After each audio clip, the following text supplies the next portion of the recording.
Salah satu terpidana kasus kematian Vina dan Eki, Sudirman, kembali menjalani sidang peninjauan kembali di Pengadilan Negeri Cirebon, Jawa Barat. Dalam sidang PK sebelumnya, Sudirman lewat kuasa hukumnya sudah mengajukan sejumlah bukti baru, diantaranya berupa keterangan dari sejumlah saksi. Dalam kasus kematian Vina dan Eki, Sudirman divonis penjara seumur hidup dan sudah menjalani hukuman sejak 2016. Di Pengadilan Negeri Cirebon sudah ada jurnalis Kompas TV Muhammad Syahri Romdon yang akan mengikuti jalannya sidang. Syahri, selamat pagi. Setelah sidang perdana PK Sudirman pekan lalu, apa agenda sidang hari ini? Ya, baik Asri di studio dan juga saudara, selamat pagi. Hari ini agenda sidang PK Sudirman akan dilakukan berupa jawaban atau tanggapan dari jaksa penuntut umum sebagai pihak termohon dalam pengajuan PK ini. Dalam hal ini, para jaksa penuntut umum akan membacakan jawabannya setelah agenda kemarin. Tim kuasa hukum Sudirman membacakan memori PK yang telah diajukan kepada majelis hakim. Dalam pemaparannya pada agenda sebelumnya, tim kuasa hukum menyampaikan bahwa Sudirman tidaklah merupakan bagian atau bahkan orang yang selama ini dituduhkan sebagai pelaku pembunuhan dan ruda paksa terhadap Vina.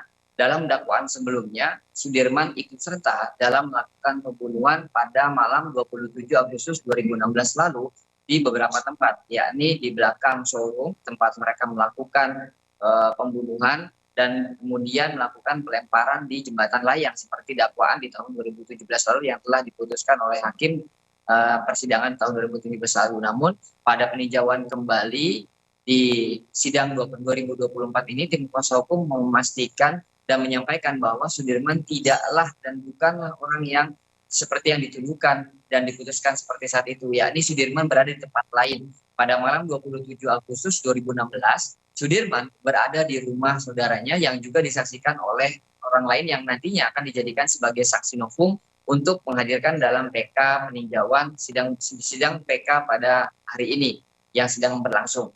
Tidak hanya itu, dalam memori PK yang disampaikan oleh tim kuasa hukum, mereka juga menilai adanya kekhilafan hakim yang menetapkan beberapa pasal dan juga menerapkan beberapa dakwaan-dakwaan dalam di tahun 2017 lalu yang ini menjadikan salah satu pertimbangan untuk mengajukan PK yang saat ini sedang berlangsung, Asri.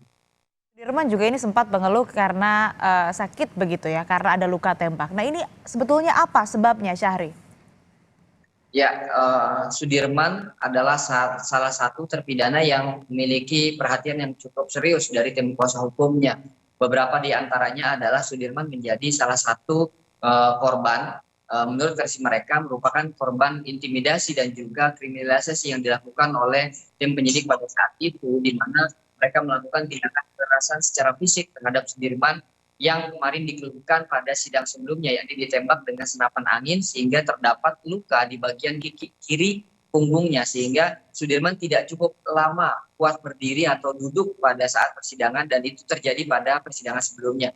Tidak hanya itu, Sudirman juga merupakan salah satu terpidana yang dikatakan oleh tim kuasa hukumnya memiliki minim atau kekurangan intelijensi, ya, sehingga beberapa kali Sudirman mendapatkan intimidasi dan sehingga akhirnya mengakui apa yang selama ini sebetulnya tidak dilakukan oleh Sudirman dan juga 7 terpidana lainnya. Tidak hanya itu, PK yang dilakukan oleh Sudirman hari ini merupakan PK yang terakhir di mana Sudirman tidak bersamaan dengan 6 terpidana lainnya karena mendapatkan kuasa hukum lainnya yang ditunjuk oleh Polda pada kasus kemarin, yakni pada Peggy Setiawan yang digunakan Sudirman untuk memastikan bahwa Peggy Setiawan adalah teman dari Sudirman, dan akhirnya Sudirman mendapatkan tim kuasa hukum yang berbeda atau tidak sama dengan tim kuasa hukum 6 terpidana dan terlambat untuk mengajukan PK yang saat ini sedang berlangsung. Asri Gunawan. Baik, terima kasih laporan lengkap Anda jurnalis Kompas TV Muhammad Syahri Romdon langsung dari Pengadilan Negeri Cirebon, Jawa Barat.